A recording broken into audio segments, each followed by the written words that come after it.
मुख्तसर अफसानों से इंतखाब। तहरीर कमर सब्ज़वारी, आवाज़ रोमा रिजवी। उन्वान बोरियत।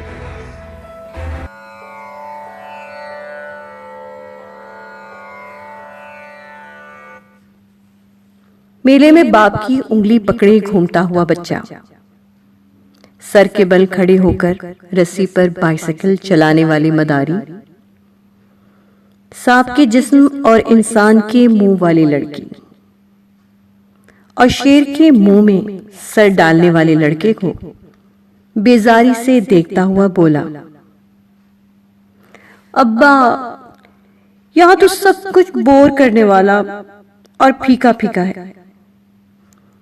सुबह टीवी पर जो खुद कुछ धमाका देखा था, उस जगह चले, बहुत मजा आएगा।